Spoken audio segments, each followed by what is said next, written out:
மூன்றாவது கண் விழிப்பு வந்தால் அங்கே ஒரு கண் வந்து இமேஜ்லாம் பார்த்துலாம் முடியாது, குறுகுறுக்கும், உணர்ச்சியோடு இருக்கும், புரியும், தெளிவாயிடுவேன். நிம்மதியான தூக்கம், நிம்மதியான வாழ்க்கை, நிம்மதியான செயல்முறை, ஆழ்ந்த புரிதல் தானாக வந்துடும். ஏன்னா உன்னை நீயே திருத்த ஆரம்பிச்சிருவேன். இதை வச்சு நீ இப்போ 2வது வேலை செய்யலாம்.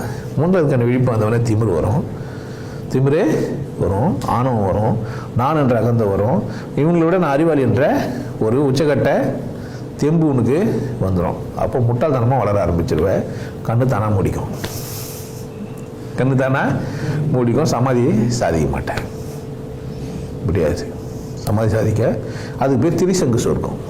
அது பேர் என்ன? திரிசங்கு சொர்க்கம். திரிசங்கு சொர்க்கத்துக்கு போகிறதுக்கும் கேட் பாஸ் வாங்கிட்டு இப்போ. அப்போது அந்த மாதிரி தப்பும் நடக்கும். அந்த மாதிரி தப்பு நடந்தது தான் வேதாத்திரி.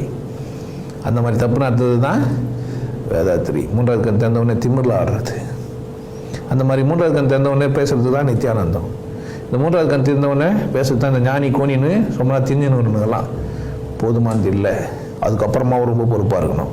மூன்றாவது ஒரு பார்வை வந்தவொடனே என்ன ஆயிடணும்? முதல்ல என்ன பார்க்கணும். அந்த கண்ணை கொண்டு யாரை பார்க்கணும்? என்ன பார்க்கணும். சமூகத்தை பார்த்துட்டு பணம் சம்பாதிக்கலாம் நினச்சிட்டேன்னா அவுட்டு, தோற்றுருவேன். என்ன பண்ணுருவேன்? தோற்று போயிடுவேன்.